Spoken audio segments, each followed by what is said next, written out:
Hey, welcome back to my channel podcast Online Seller Daily Life.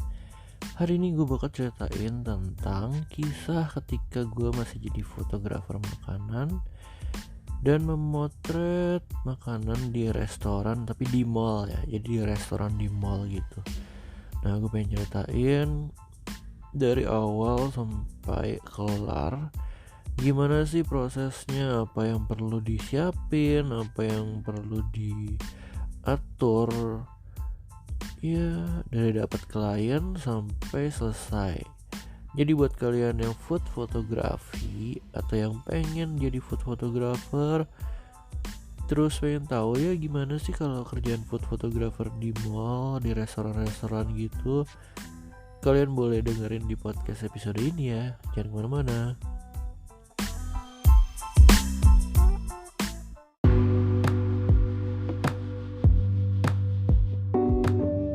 Oke, ceritanya dari tahun 2015 sampai sekitar tahun 2018 mungkin ya, selama 3 tahun itu gue jadi food photographer. Gue motret beberapa restoran besar, di mall juga ada, di jalan biasa juga ada yang gak masuk mall, ada juga yang makanannya dikirim ke rumah, di bazar-bazar. Jadi tahun 2015 itu penuh banget, orang-orang pada buka bazar ya, booth-booth kecil gitu di mall. Di mall tuh ada area kosong, biasa di GI itu atau di PIK. Dia tuh ada area kosong yang bisa orang-orang bikin bazar makanan apapun gitu. Dan gue juga cukup ya lumayan datang lah ke bazar itu, gue fotoin makanannya. Tapi gue bukannya food blogger ya, beda. Kalau food blogger kan dia bisa foto, dia review. Nah kalau gue enggak, gue lebih spesialnya tuh untuk fotoin makanannya, kita kasih ke dia, dia bisa jadiin buku menu, dia bisa jadiin buat upload Instagram dan lain-lain. Nah, gue di podcast episode ini akan ceritain awal dan akhir, awal sampai akhirnya lah. Jadi contohnya nih, ketika lo mau jadi food fotografi, gue itu bikin Instagram dulu yang bagus. Habis itu gue bikin portfolio. Nah ketika lo gak punya portfolio, gimana caranya lo bisa punya portfolio? Ya lo beli aja makanan, terus lo foto, lo susun. Tapi ternyata gak semudah itu. Lo gak cuma bisa punya kamera doang. Karena gue basicnya adalah anak DKV, gue ngerti belajar tentang kamera, fotografi.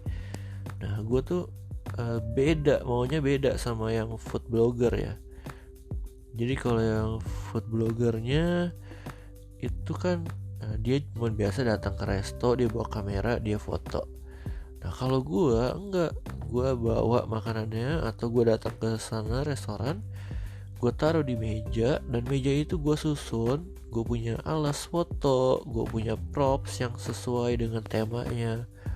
Jadi itu gue punya rak, lemari itu full. Ada yang tema etnik Jawa, ada yang tema putih, ada yang tema hitam, ada yang tema kayu. Wah macam-macam deh. Tema organik, hijau, atau yang colorful, atau marble yang elegan. Jadi gue punya banyak tema. Dan tema itu nanti bisa disesuaikan sama kliennya, pengennya sesuainya kayak gimana. Dan abis itu gue pakai lighting. Jadi kalau kalian food fotografi yang cuman blogger itu kan biasanya mengandalkan lighting matahari sama pencahayaan yang ada di cafe kan.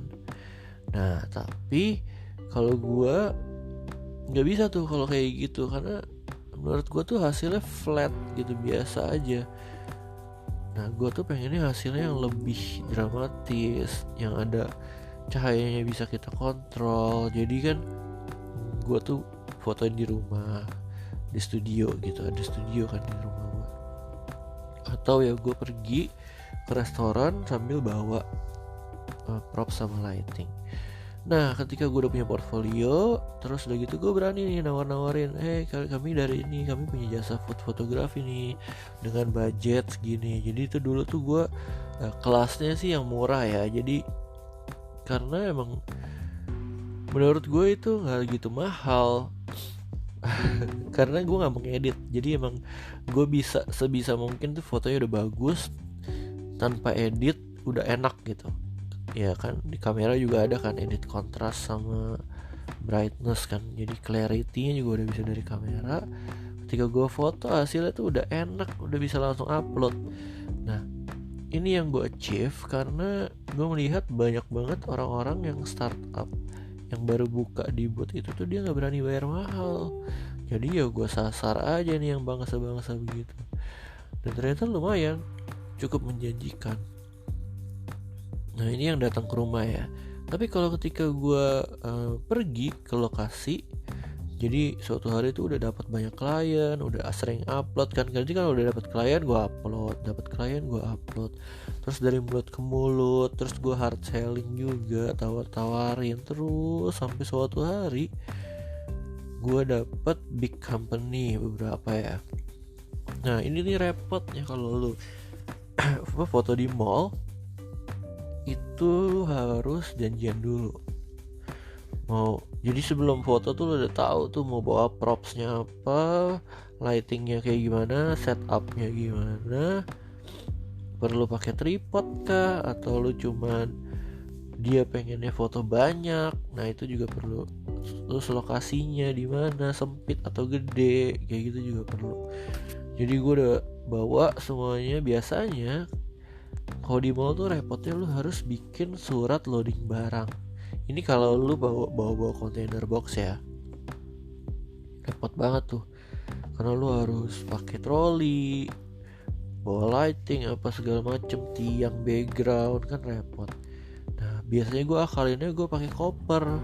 Nah jadi bisa masuk lewat pintu biasa kalau pakai koper ya. Kalau pakai container box nggak bisa tuh.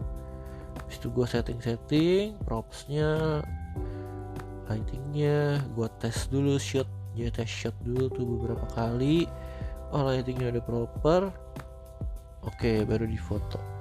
Nah beda mangkok itu beda fotonya. Jadi kalau lo pakai piring ceper sama mangkok itu beda, karena mangkok itu punya ketebalan dinding. Jadi itu kalau difoto bisa aja ada shadownya. Nah itu beda nanti ngatur lightingnya, bisa dinaikin lagi, turunin lagi. Biasanya gue pakai teknik strobis, yaitu pakai flash kecil yang gue taruh. Nah untuk itu gue harus punya baterai cadangan, gue harus bawa charger juga. Jadi ya nggak bisa langsung on the spot foto gitu, nggak bisa. Gue harus preparing sehari sebelumnya. Baterai semua gue charge, terus memory card gue kosongin. Ya kalau orangnya perlu pakai laptop, mau dilihat pakai laptop, ya gue harus siapin laptop sama kabel tethering. Nah kayak gitu kan butuh waktu ya, butuh preparing. Di situ selesai foto, biasa gue langsung kasih filenya, terus putus. Udah sampai situ doang biasanya. Karena memang style gue itu bukan yang editing yang perlu di touch up lagi gitu, enggak. Style gue pokoknya lo udah foto beres kasih. Ini yang jasa yang gue tawarkan waktu itu ya. Sekarang gue udah gak motret lagi untuk komersial, gue motret hanya untuk teman-teman sendiri sama untuk produk gue sendiri. Nah untuk kalau yang pengen komersial, semua props gue sama lighting itu ada di tim namanya Foto Produk Jakarta. Jadi kalian bisa kontak dia untuk bantuin ke foto-fotoin produknya. Beda sih sama foto orang, karena orang tuh butuh lightingnya jauh lebih besar sama butuh mood ya. Kan kita ngobrol sama orang lain. Tapi kalau untuk foto makanan, untuk foto produk, menurut gue sih nggak perlu pakai feeling, karena produk sama makanan kita bisa atur.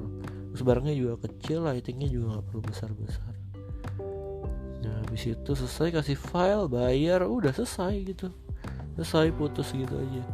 Habis itu paling gue bakal kontak lagi, tanya gimana, ada menu baru apa yang mau difoto, atau pas lagi seasonal misalnya Natal atau Lebaran, gimana, ada hampers nggak yang mau difoto, atau ada promo Lebaran atau promo Natal nggak yang perlu difoto, kayak gitu.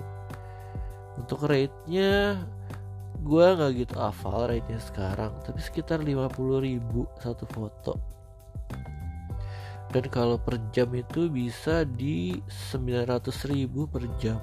Jadi ketika gue datang ke lokasi, gue dibayar 900.000 sejam. Motret semua filenya buat kalian gitu. Itu dulu sih, nggak tahu sekarang. Jadi itulah kisah gue kalau lagi jadi fotografer makanan. Buat kalian yang pengen nanya-nanya sih boleh aja, coba kontak gue di Instagram @_hellomichael. Thank you buat yang masih setia dengerin podcast Online Seller Daily Life. Have a nice day, bye bye.